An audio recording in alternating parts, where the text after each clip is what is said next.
You love your location, you just don't love your house anymore. And a lot of homeowners jump to the same plan. We'll just renovate. It feels safer than moving. It feels cheaper, and it feels like you can stay put.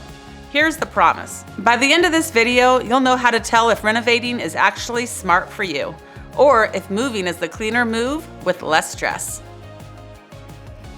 Renovations are expensive right now. In a lot of cases, you're looking at $400 to $500 per square foot for a remodel, and that number surprises people every time. Because in your head, it's just the kitchen or just the primary bath. And then you get the bids back, and suddenly it's not just the kitchen. Now it's the floors. Now it's the paint. Now it's the lighting.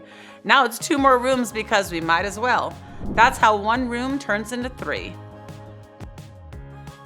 This is where it gets real. Families tell themselves they can live through the renovation, especially if they have kids. They picture a little dust, a few loud days, no big deal, and then it starts. Your house is a construction zone. Your routine gets wrecked, your weekends disappear, you're eating dinner with plastic on the floor, and you're trying to keep your sanity while contractors are texting you at 7 a.m. This is the part where couples start fighting, not because they're dramatic, because it's stressful. Even if you can afford the renovation, there are hidden costs people forget to count. You may need to move out temporarily.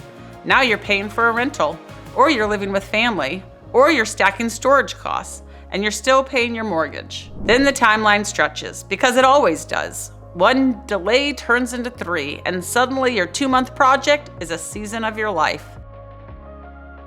Here's the shift I try to help people make. The question isn't, can you renovate? It's, does renovating actually beat moving when you compare everything? Sometimes the smarter move is selling the house you're in, using your equity, and buying the house that already has what you want. More space, better layout, different lot, closer to what matters. And instead of living in a project, you're just living.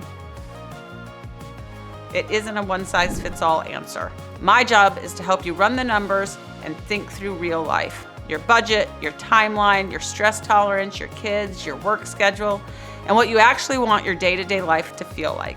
Because staying in the same neighborhood is great, but not if the plan to get there turns your life upside down. If you're stuck between renovating and moving, comment below or message me. Let's connect.